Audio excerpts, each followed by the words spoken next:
I love show tunes. I work out to show tunes. Like that stuff gets me amped.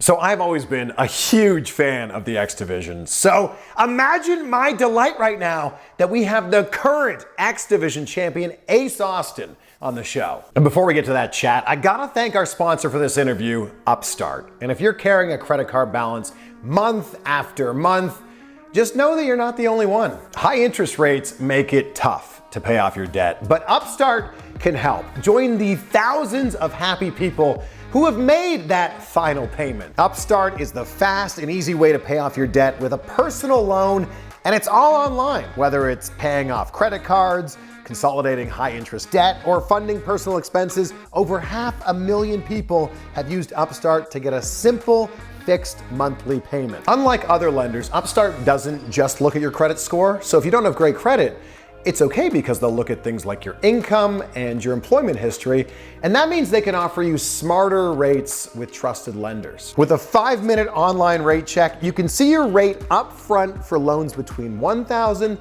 to $50,000. And you can receive your funds as fast as 1 business day after accepting your loan. So find out how you can lower your monthly payments today by going to upstart.com/CVV. That's upstart.com/CVV. Don't forget to click on our URL so they know that we're the ones who sent you there. Loan amounts will be determined based on your credit, income, and certain other information provided in your loan application. Just go to upstart.com/CVV. There he is, Ace Austin, ladies and gentlemen. What a setup you have behind you here. It's like we're in a nightclub. We got an original Jeff Hardy right here, Jeff Hardy painting. Wow. Got this really sweet thing I got from Five Below. It lights up. It's a skeleton. I love Five Below. Oh yeah, that's why I bought it. It lights up purple. Above that, my graduation or my Rookie of the Year certificate from the Wild Samoans, where I trained. Yeah. Of course, my Impact Wrestling plaques, Match of the Year, X Division Star of the Year. You know, I have a mantle over here with the X Division title and the Super X Cup too. So when you're not the X Division champion, what goes in that spot? Whatever other championship I have. I've been a champion in Mexico for DTU since 2018. And you're still the champion there. I'm still the champion. I still have goodness. And you're as we sit here right now, you're currently the X Division champion on your second reign. Does this reign feel different or better, worse than the first one? It definitely does feel different. It feels like I've been telling this full circle story about that match at Sacrifice, because it was really a total like coming around full circle of my Impact Wrestling career. And I am seeing it as that next launching point into making up for what I consider my greatest failures back then. So like beginning of my career, I was undefeated for 4 months. Yeah. AP re-debuts and just like smokes me. We have a rematch a week later. It's very competitive, but he taps me out in the end. So like TJP totally just like upset me at the very beginning. And then we never came back around to that match. 4 months later, 8 months into my Impact career, Bound for Glory happens. I win the X Division championship. My career takes off. I dye my hair purple. And everything went great from there. I had an incredible run as X Division champion. As soon as that ended, I went into the world title picture, Slammiversary at main event, huge deal. And that's what I consider my greatest career failure was that moment at Slammiversary. That was mine. And then when that didn't happen, it was like things just kind of rolled right into the tag title thing, leading into Bound for Glory. And then after Bound for Glory, it was kind of just like stalemate for a while. I wasn't sure what was going to happen next. And then all of a sudden it came back around full circle to the X Division title picture. TJP was the champion. So it was like the one person I couldn't beat at the beginning, the one thing that kicked off my career. And it all came full circle to Sacrifice, where last year I main evented as X Division champion against the world champion. So it was like this big thing Sacrifice was. So becoming X Division champion again, I feel like it's the launching point into, making up for that lost time. I feel like we've zoomed out here and like seen an entire like overlook. We've seen your entire Impact Wrestling career in everything you just said there. I love this. Yeah, as we look at it, does this mean TJP is your arch nemesis in Impact Wrestling? I guess he was. Yeah. I think, well, I guess he is. Yeah. I can't say was. He currently is. He has to be. Yeah, I would think so. So as being, you're an X Division champion, so many incredible wrestlers have held that championship. Aside from you, of course, who do you think is the best X Division champion? Probably AJ. It's AJ, right? AJ, Joe was great, of course. Amazing Red. Amazing Red's the only one that beat me in the youngest category for X Division champion. He was just a year older than me when he became X Division, or a year younger than me when he became X Division champion. So I'm the second youngest X Division champion behind Amazing Red.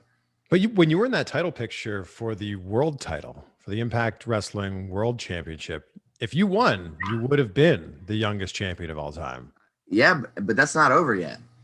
Do you have the date in mind? Do you know the date? I don't know the date, but I know it's August. I know that August is when I will, no longer technically be, but even after August, if I get it while I'm 24, I'll still have an argument for youngest world champion. Well, you would be the youngest man to hold the championship. Yeah. And yeah, absolutely. Because right now, Tessa has the record. I don't know the exact, but it's like 24 and a half, basically. Yep, about 24 and a half. Yep. Okay, so you're saying you've got 5-ish months to make history. Uh-huh. Is that something that's like on your goal list for 2021? I haven't taken my eyes off the world title since Slammiversary, since all that happened. And when I ended up back in the X Division picture, I can't forget about option C. I know that is a back pocket, like something that I have, in the tank. I knew that becoming X Division champion meant that there was a surefire way to possibly, make that happen still. Oh, this is so true. You could cash it in for a title shot. And after Rebellion, who knows what that might mean? Man, I want to talk about the hair. You mentioned the purple hair. For all the colors, you could dye your hair. Why was it purple?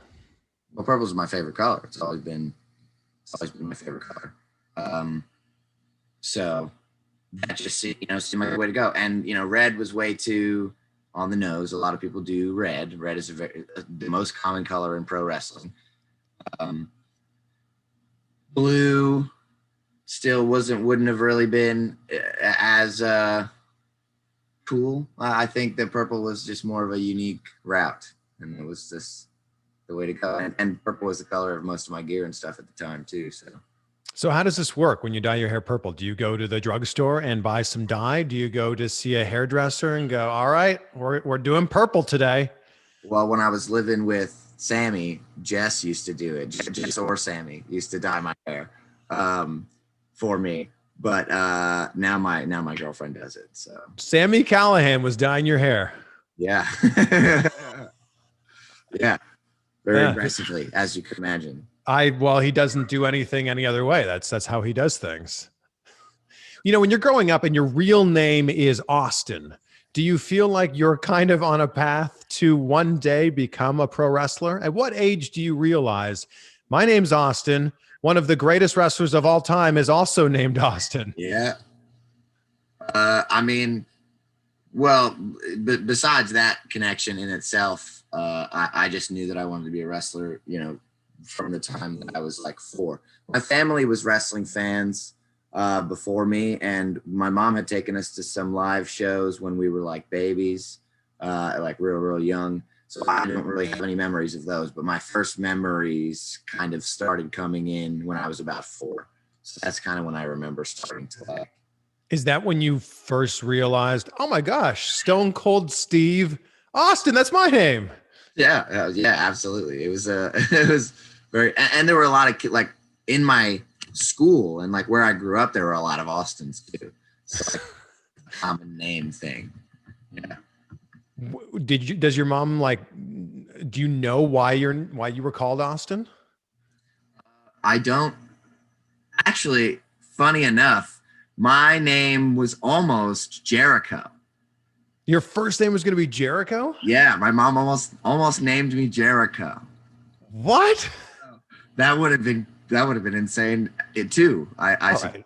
If your mom's going to name you Jericho and then ends up naming you Austin, like you were going to be named after a wrestler, it sounds like. It sounds like that's what, I don't think that's what she had in mind, but that's what it was destiny. Like that's the story of my career. Stars just align.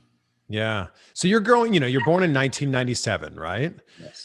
So you start watching wrestling. I guess it's technically the Ruthless Aggression era where you really start to become a big time fan. So who were the guys you were looking? 2001-ish, something like that. Okay. So the end of the Attitude Era then. Yeah. So who are the people you're really looking up to at that time? Oh, so like that first memory that I was talking about involved Shawn Michaels. So like that was of course like one of the first things that stood out to me and really spoke to me.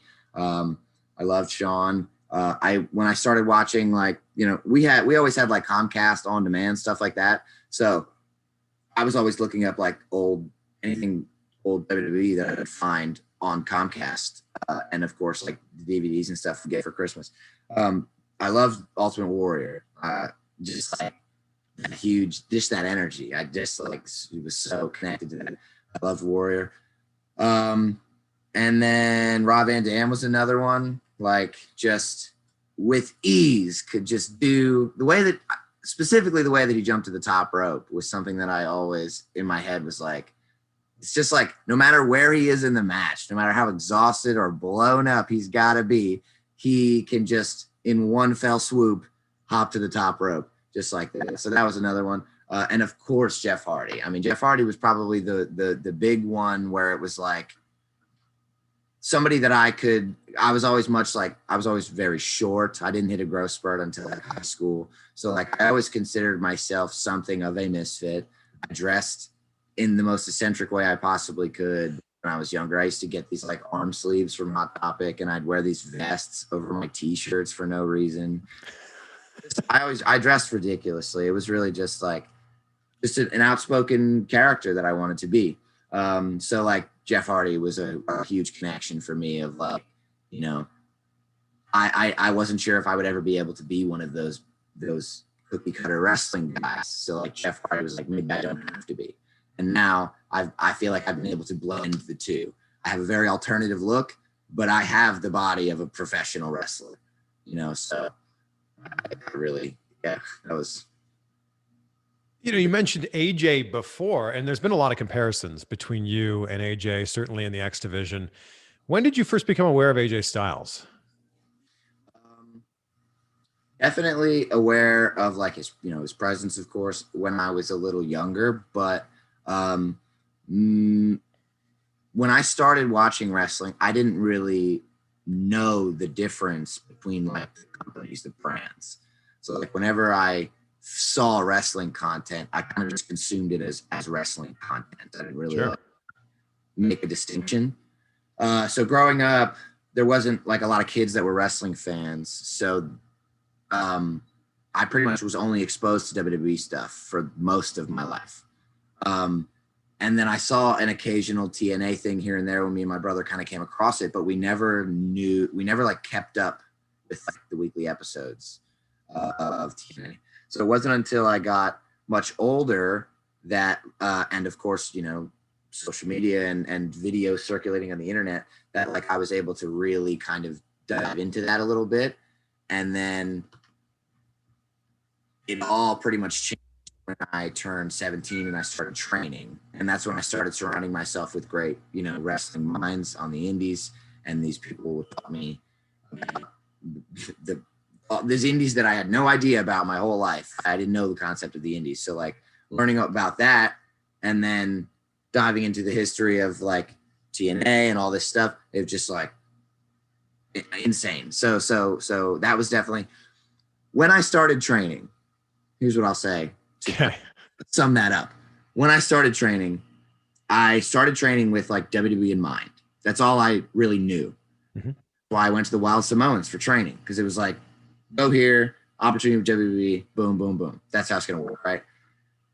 The more time I spent outside of the Samoans and in this independent scene, the more that my goals changed, the more that I realized that there was so much more out there besides the WWE. And then when these comparisons to AJ started happening and I started really looking at AJ's career, that's became something that I wanted to almost emulate.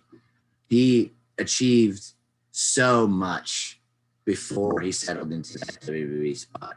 Yes. And like, so my goals completely changed. I wanted to kind of like discover who I was and what wrestling meant to me before I get to that, what's considered the end, being compared to AJ Styles is like being a quarterback and people going, you kind of play like Tom Brady. You kind of play like Joe Montana. You kind of play like Peyton Manning. Like, it's a massive comparison. Yeah.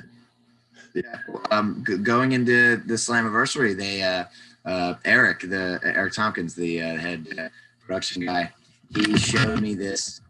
That's freaking out over here. He showed me this. Well, that's what we were hearing. You're hearing your cat. Yeah, she's running around like crazy right now. He showed me this clip that he merged of AJ doing this dive, very similar to the Fosbury flop that I do. Dive, and it was like AJ leaps and starts twisting, and it just morphs into the footage of me twisting over the rope and hitting this crazy dive. And like when he showed it to me, it was just like, oh man, it's wow, cool, so cool. I want to talk about this Jeff Hardy art behind you. How did you get this? Oh, there's just Impact has like a bunch of them, Oh, really? Yeah. It's not like you commissioned Jeff Hardy to paint this for you. No. It was just, I'm not really sure when it was painted. But. Okay. I thought you were like, Jeff Hardy came to a show and I was like, Jeff, could you make this art for me? I made the right friends. Well, apparently. Yeah. I got to see, I got to see Jeff Hardy live right before I started training. So I started training in May of 2014, May 27th.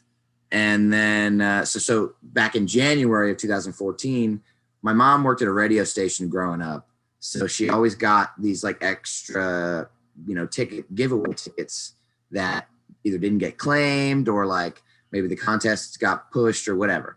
So like these she would always end up with these tickets to like live WWE shows or occasionally these TNA shows when they were in the area.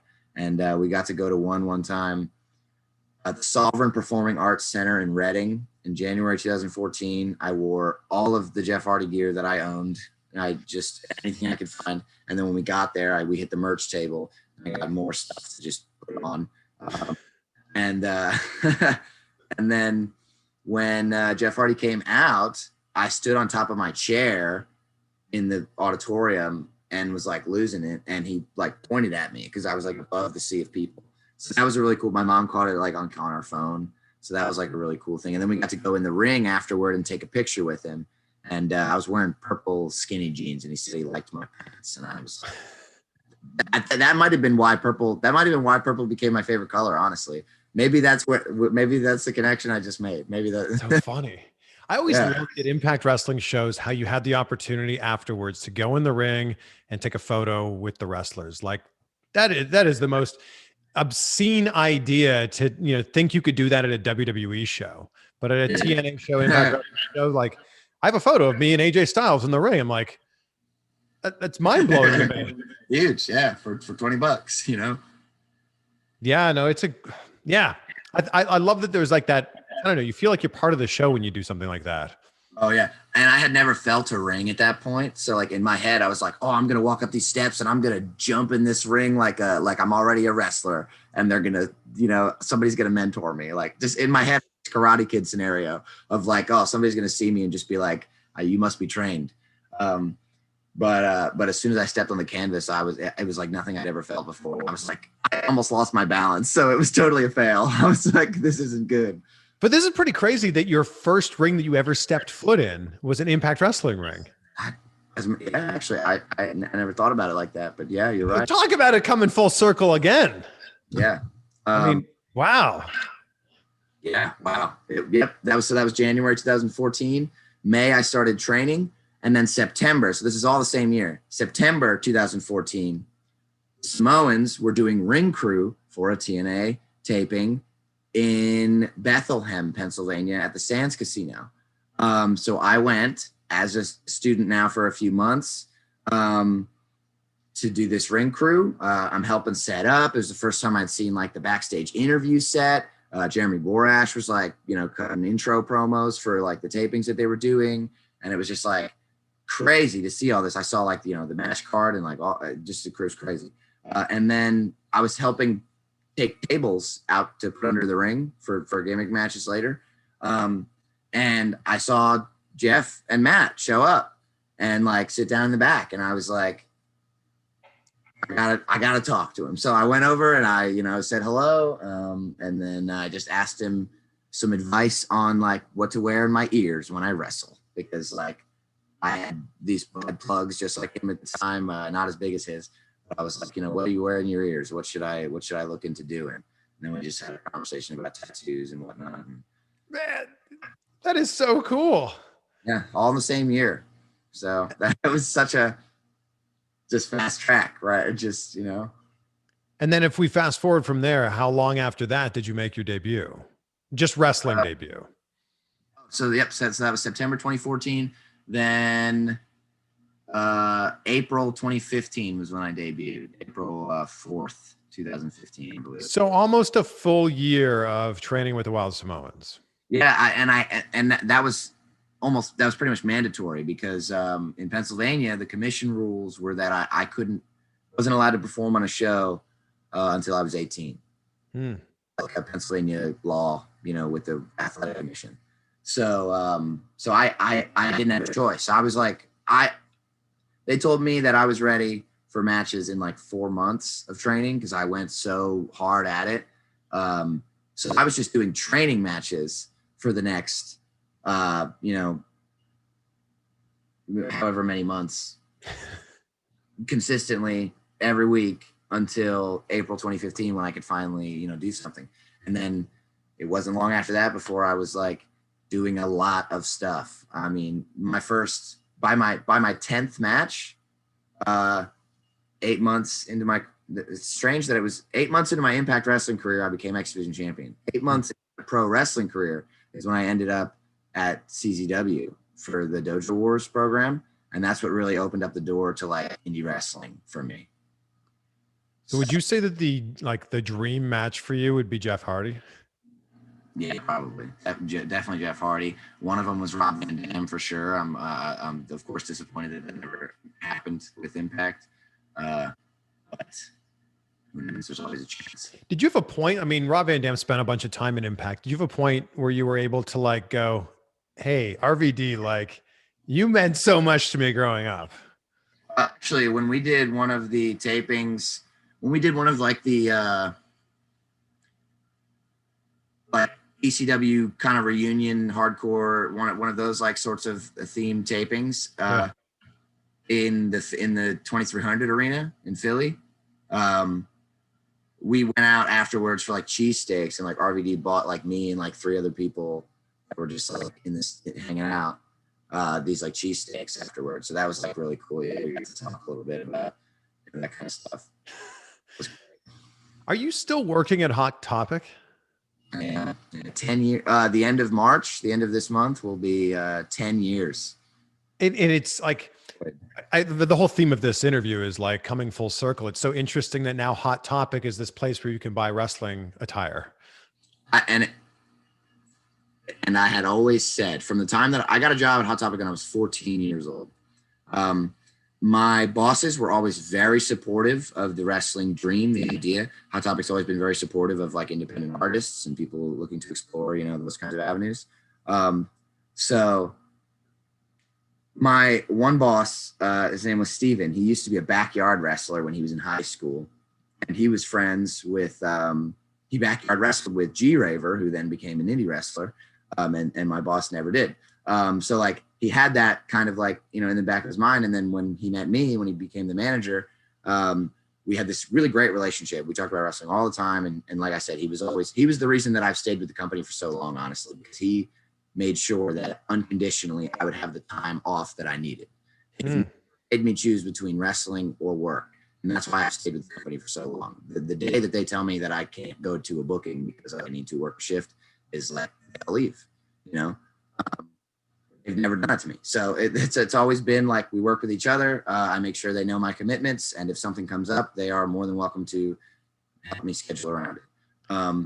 And I get a great discount, and it's just a great team to be part of. Yeah. And that's like, I like to shop there. I like to get stuff from there. So like, it's a great gig to have. But that full circle thing, being when I was that young, I used to talk to my boss, Steven. I used to say that like, one day my face is going to be up on that wall. Cause like I would see some of my favorite wrestlers on those t-shirts up on the wall. And I was like, I started here, my face is going to be up there one day. And it's crazy to think that could potentially happen while I'm still employed with the company. Yeah, that's wild. So obviously an indie wrestling schedule can sometimes kind of be all over the place. What happens if you're scheduled for a shift at Hot Topic and then you get a booking at the last minute? I just text my manager and I let them know that I have to be somewhere on that day, and they'll call another associate to cover the shift, whoever wants some extra hours. Oh, yeah. I mean, my first job was in retail. I worked at a mall, and I knew that like when I signed on for that job, I had to work at least one weekend day every single week. That is obviously not possible when you're an indie wrestler. Yeah, no, not at all. But that's definitely a hiring requirement now.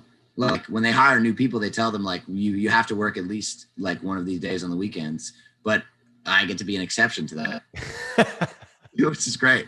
Yeah. How many Bullet Club shirts do you sell every day? Quite. Well, depending on how many we have in stock, like the stock is always changing which shirts are popular, but they usually sell out pretty quick, and then we won't see another batch for a while until the next whatever thing is happening in wrestling to push that, like, isn't that one of Hot Topic's most popular shirts, bar none? Possibly. I don't really do a lot of so since I've moved to Ohio and my schedule's been even crazier, they hired me on to do a lot of kind of extracurricular sort of work. So I don't really have to deal with a lot of sales as much anymore. I do a lot of shipment, stocking, backroom sort of, just coverage kind of things. But anytime people come in with wrestling shirts on or looking for wrestling stuff, more often than not, they recognize me these days. This is great. So it's between really working at Hot Topic, between wrestling for Impact Wrestling, between, getting jacked in the gym and eating around that, I don't feel like you probably have very much free time. That's something that I've spent ever since even before I started wrestling. I've always been I've spread myself real thin because I don't want to waste time. I just like to, I'm in it for the experiences of life as strangely as that might sound. I'm just I just want to see what stuff's all about. Before I could become, I've always knew that I wanted to be a wrestler, but before I could become a wrestler, I spent as much of my time as possible exploring artistic avenues. I spent a little bit of time doing organized sports, but I just wasn't really my forte. So then I switched into a lot of music stuff. So I got really deep into not just instruments and singing, but also music theory. I took any kind of music theory classes, music history classes, any kind of music related classes I could find. They had an intro to guitar class, so I learned how to play the guitar a little bit. And then I started doing musicals and just drama club acting, skateboarding, parkour, video production, graphic production. I screen printed T-shirts in my high school for the last for 3 years. So anything I could just get my hands on to just give me some kind of, I don't know, it's just experience that might help me in the future with wrestling potentially. And then as soon as I turned 17 and I was able to start, that's when I started, and I dedicated all of my time to that. So I've always found a lot of activities to fill my time, and wrestling is like the ultimate version of that. Like just this past week that I've had even is like I flew to an indie show. I had to fly from my indie show straight to Nashville for tapings.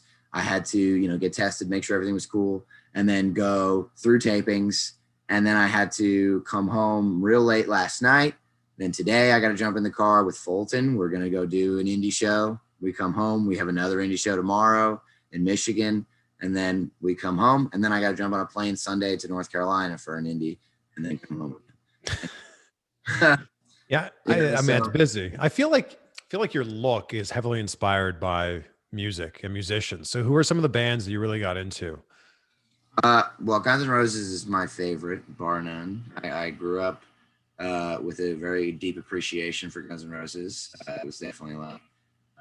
My family had a common theme with it. And that's just that kind of like, I just never get sick of Guns N' Roses when it comes on. I never skip a song when it comes on. Yeah, so it was like, I got a lot of really different experiences in music from different parts of my family. Like my brother Mark was very, classic rock and like a lot of foundational kinds of music, taught me a lot about that. My sister was like, of course, a lot more punky and grungy and like showed me a lot of that side. My mom, country music. So like, it was just so many different ends of the spectrum. When I was young, I actually went with my mom every Tuesday to this like club where they did line dancing. So every Tuesday I'd throw on some cowboy boots and a cowboy hat and a white tank top and some blue jeans, and we go line dancing at this club called S Kickers. Yeah. I don't know if I can picture you line dancing. It was quite something. I'll tell you, all the girls thought I was the cutest thing they'd ever seen because I was this little boy with my red cowboy boots running around the dance floor. So yeah, and then as I grew up, like my friends, would open me up to more modern stuff, and then working at Hot Topic, of course, just like floodgates opened, so many different things. Like I feel like if you sat next to a stranger on an airplane and they didn't know what you did for a living, and they saw the purple hair and they saw, you had the plugs, they might think you're like the lead singer of a punk band. Yeah, definitely possible. But then if they're listening, if they hear what's coming through my earbuds, they're going to hear it go from show tunes to heavy metal to maybe a rap song or two. I love show tunes. I work out to show tunes. Like that stuff gets me amped.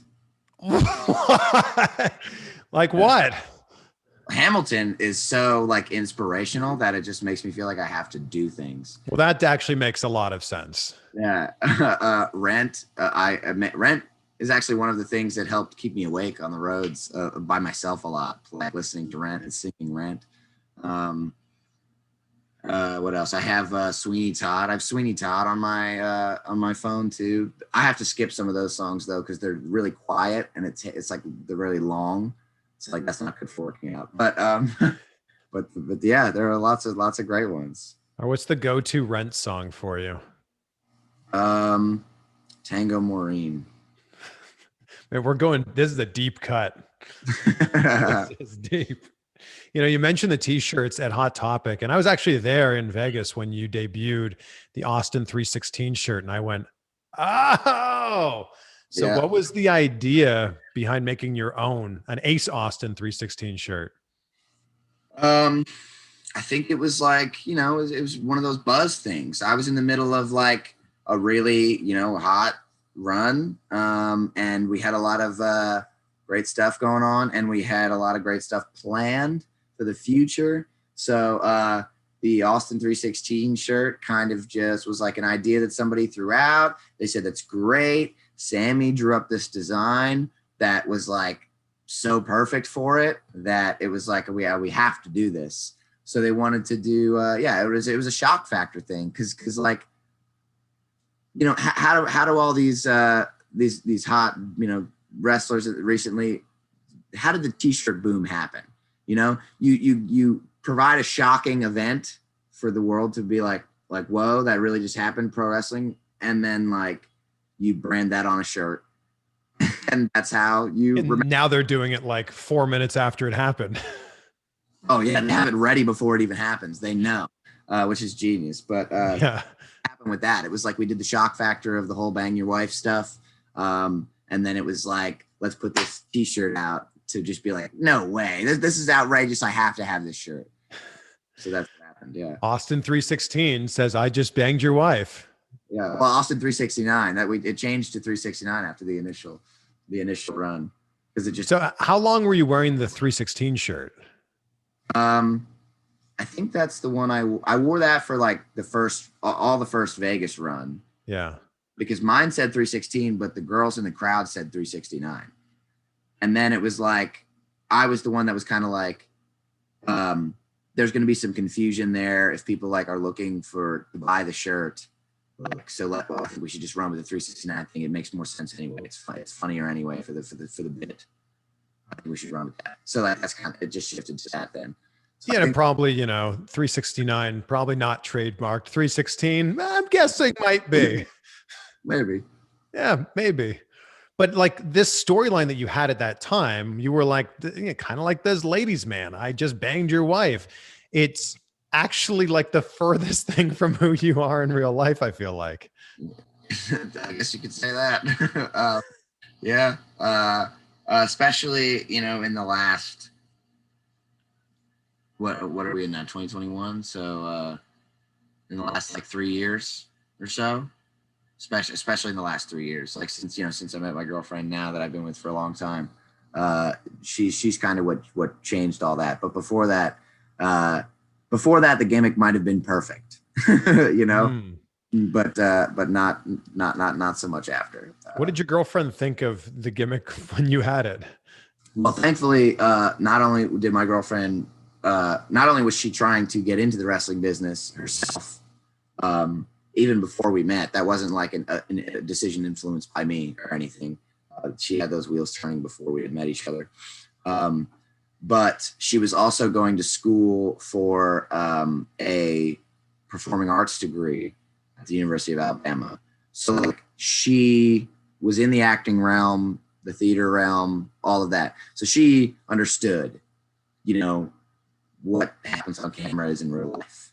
Right. Oh. Oftentimes. So that was, it wasn't, a no problem scenario, but it was certainly an understanding. We're able to move through this sort of scenario. A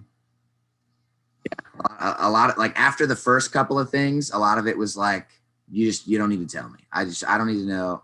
I trust you. Do your job.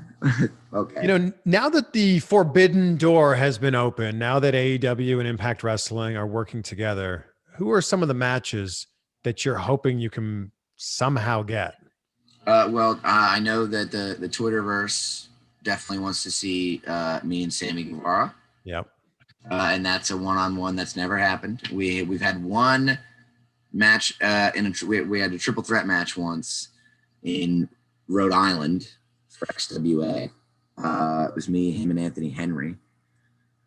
So that was really great. And then what else?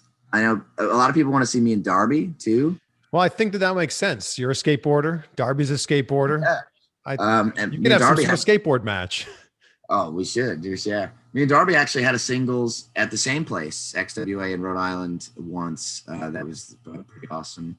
That was a long time ago. Pac, for sure. I think he's like an elite level athlete, and I consider myself an elite level athlete as well. And I think that'll be like an ultimate test of strength and speed. I mean, those are three pretty good ones right there. Yeah, I mean, there are a lot of options. I never got to work with Ray Phoenix ever, even with Impact. So in Phoenix, definitely. May I throw one out there? Of course. How about Ace Austin and Kenny Omega? Oh, I think that match is inevitable. Ooh, inevitable. When did inevitable start to become your thing? Oh, I can tell you exactly when it was born. It was born out of my greatest failure. It was born out of the loss at Slammiversary. Heading into Slammiversary, I was so confident I felt like there was no way that the match couldn't go my way. Because that's how I'd been my whole career. I'd been so steadfast, so headstrong that I just made everything happen for myself because like I refused to see it happen any other way.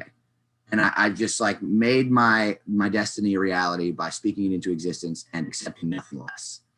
So leading into Slammiversary, that's exactly what I thought was going to happen. So when it didn't happen, it was pretty devastating. And when I took some time after that to kind of self-reflect, that's when it was either like, do I need to change something or, you know, or did I do anything wrong at all?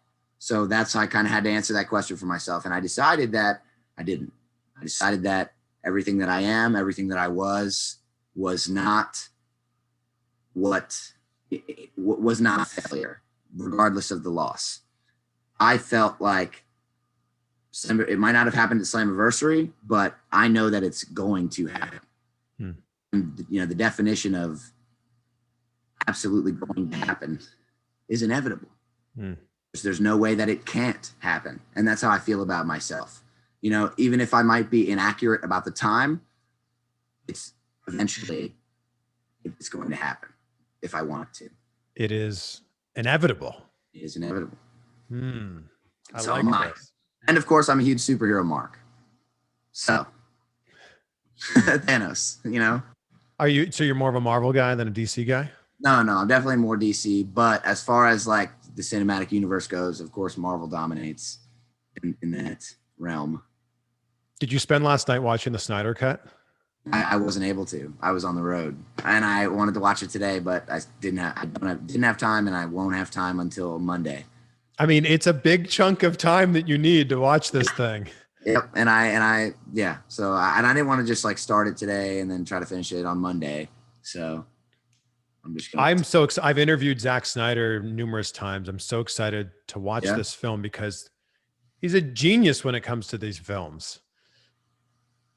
Yeah, I have seen so many like, you know, social media reviews of it, and just like it sounds like all great things. I even watched a YouTube thing with Sammy last night about the top 10 improvements or whatever. So without spoilers, of course. So you may have like pound for pound the largest quads in all of wrestling. In fact, you know, maybe when you're done with the inevitable run, maybe you could just call yourself Quadzilla. Yeah, or what's the hashtag that I have been using lately? I think it's Quad God. Quad God. Yeah. Did you always have giant legs? I think so. It wasn't really like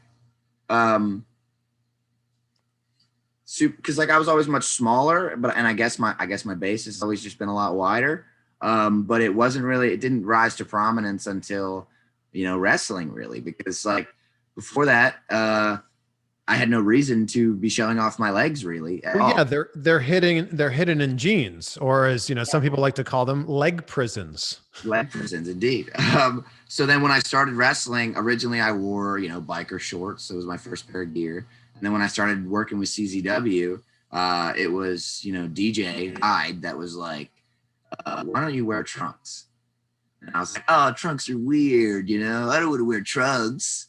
And he was like, you have like these insane legs and you're trying to like hide them essentially. So I tried a pair of trunks on and it was like, you look like a pro wrestler. And I was like, well, that's what I want to be, I guess.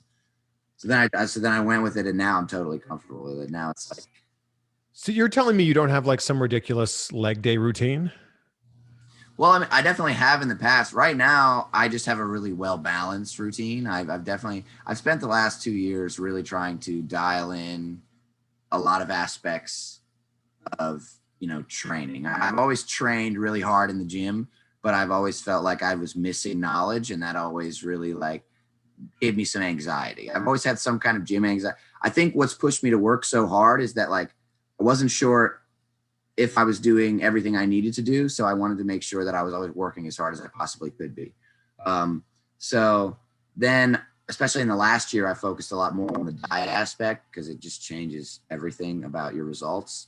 But growing up, like I said, I spent a lot of time spreading myself thin. So like I was really always on my feet doing something. Musicals, we were always dancing, we were always rehearsing, we were always doing stuff. And then anytime I spent outside of that was practicing parkour or skateboarding, which is all, you know what I mean? It's all leg based. Yeah.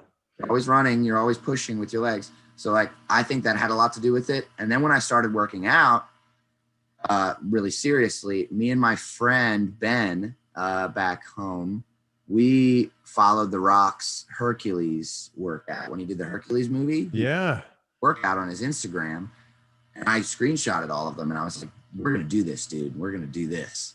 And it's an excessive workout. It's just like, it's insane. Like the leg day especially is obscene. It's like 4 sets of 50 leg presses, super with 45 walking lunges. Like that is just an insane amount of volume. And we were doing that like twice a week. So it was just too much. And then when I started playing with the Samoans, they're very old school. So it was like 300 squats to start training, no less, sometimes more, you know? So I think all of that kind of culminated to where we are now. You know, and it's crazy that you mentioned The Rock, because I remember seeing the Hercules workouts and being like, that is ridiculous.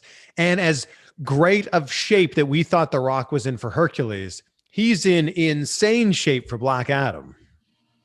I've been keeping up. I've been watching a lot of those videos and stuff he's been posting coming into Black Adam, and I'm just like, I can't wait till I have that, you know, even a fraction of the kind of money he has to be able to like that kind of, you know, training regimen and training team, and like the Iron Paradise, of course. He travels with it. He travels with his gym. That is a goal for me 100%, is to have a traveling gym, because I just like, whatever I need, I know it'll be there. Let's dive into your diet a little bit. So what does it look like right now? Okay, so I have been following the same sort of like diet plan for the since 2018, probably. So how many calories are we talking? And do you count your macros? Not super strictly. So originally the first diet plan I got was the first wrestle house that I moved into when I moved into Ohio was like 13 people. And the head of the house, he had got this diet plan from like a bodybuilder friend of his. And he was like, if anybody wants it, let me know and we'll collaborate on it. So I, of course, jumped on the opportunity to get that information. And then I didn't know really how to cook at all. I'm not much of a cook myself. So I just got this like, what's it called? This like crock pot, you know, thing. Yeah. Like a slow cooker. Yeah. Like a slow cooker. And I would just like throw chicken breasts in there and just cook them that way, because I didn't know how to do it any other way. I would just season it, throw them in there, cook it, whatever. And then I would do like, you know, some lean beef. Eventually I switched to lean turkey meat because I prefer that over beef. I prefer the leaner cuts of meat no matter what. Yeah, so that was like, let's see, it was a breakfast, 2 meals, the beef or turkey meal, and then a snack sort of meal like pre-bedtime with like a casein protein shake and some almonds and stuff like that. It was probably around 3,300, 3,500 calories, something like that. That's a decent amount. Yeah, maybe a little more. Yeah. That's actually surprising that you can have 3,500 calories and still have abs. Well, yeah, I mean, I think it was just the workload that I was putting in at the time, especially with like training twice a week, still weight training every day, and then doing shows. So like my show schedule was always so insane that like trying to stay on top of all it was really nuts. So lately, so since then it's morphed into, I've gotten a lot of knowledge from watching some of these guys on YouTube that I've been following lately. This guy, Greg Doucette is a one that I've been watching a lot lately. And he's like, guy's a beast. Yeah. A lot of people don't want to give him credit because like, he's kind of like, when you first listen to his voice, you're turned off by it. but you have to get past that because he drops a lot of really great knowledge. Yeah, he's a bit of a heel. Yeah, he is, guy. And I actually bought his cookbook because I was really interested in the idea that he was presenting of like low calorie dense foods. Like I always had this idea in my mind that he is kind of pushing against of like eat big to get big. So I was just consuming so many calories because I wanted to be 190. Yeah. Like 190 pounds was my goal for so long. I finally got 190 pounds. And then when I started like learning more about how calories work with the body, it's really not as complicated as some people try to make it out to be. Like the macros don't matter so much as your calories in, calories out. How many calories are you expending? How many calories are you consuming? That's going to equal weight loss or weight gain. Mm-hmm.